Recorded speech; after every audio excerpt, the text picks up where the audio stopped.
मित्रों, इस प्रकार रोम के मूल प्लेबियन लोगों को धोखे से अपने अधिकारों से वंचित रखा गया।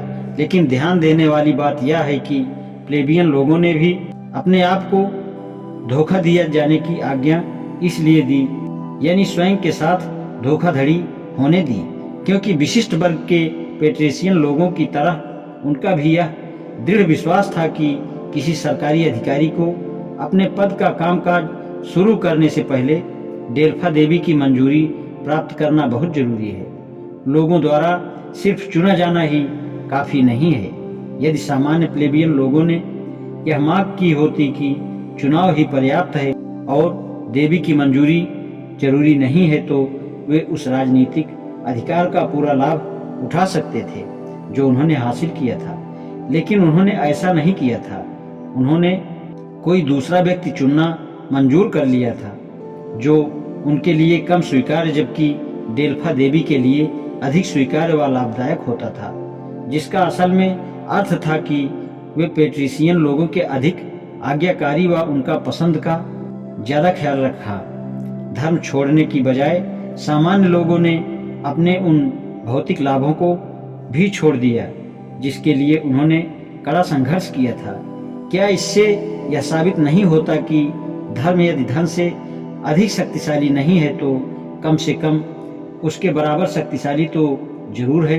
समाजवादी लोग यह मान लेने की गलती करते हैं कि चूंकि यूरोप के समाज के वर्तमान दौर में आर्थिक शक्ति यानी संपत्ति सत्ता का एक प्रमुख स्रोत या साधन है, इसलिए यह भारत के संदर्भ में भी सही है और गुजरे समय में यूरोप के लिए भी यही सत्य था।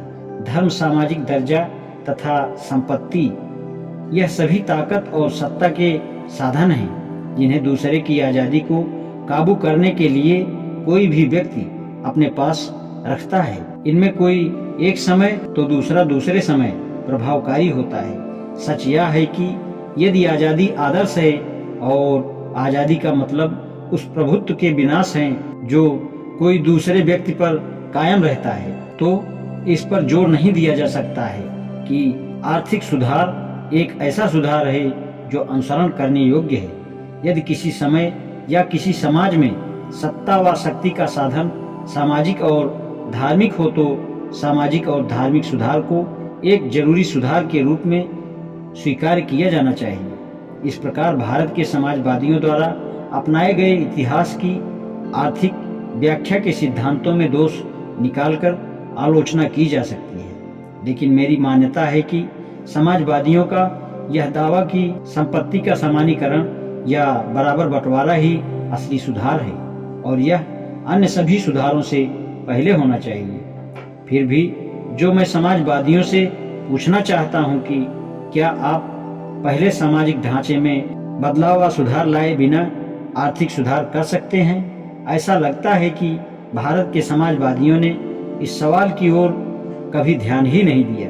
मैं नहीं चाहता कि वे अन्याय करें। मैं एक पत्र के अंश का हवाला दे रहा हूं जिसे एक प्रमुख समाजवादी ने कुछ दिन पहले मेरे एक मित्र को लिखा था।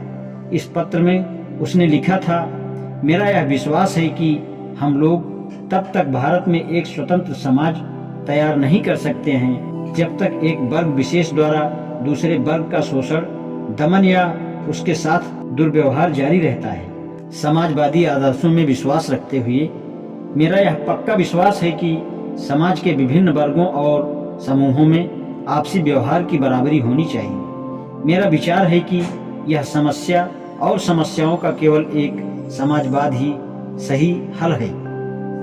इन मान्यता को पर्याप्त कहना उस समझदारी के प्रति पूरी तरह से नासमझी होगी जो समाज में निहित है। यदि समाजवाद एक व्यवहारिक कार्यक्रम है और सिर्फ दूसरे का आदर्श नहीं है, तो समाजवादियों के लिए यह सवाल नहीं रह जाता कि वे समाज में बराबरी में विश्वास करते हैं या नहीं। उसके लिए सवाल यह होता है कि क्या वह एक वर्ग द्वारा दूसरे वर्ग के साथ दुर्व्यवहार या शोषण, दमन को सामाजिक व्यवस्था का अंग मानता है या नहीं। मैं उन कारणों को स्पष्ट करना चाहूँगा जो मुझे अपनी बातें पूरी तरह से स्पष्ट करने के लिए समाज की समझ से संबंध रखते हैं। यह बात साफ है कि समाजवादियों द्वारा सोचा गया आर्थिक सुधार तब तक संभव नहीं है जब तक क्रांति के द्वारा सत्ता पर कब्जा नहीं कर लिया जाता। सत्ता पर यह कब्जा गरीबी सर्वहारा वर्ग द्वारा किया जाना चाहिए। आज इतना ही। शेषकल। धन्यवाद।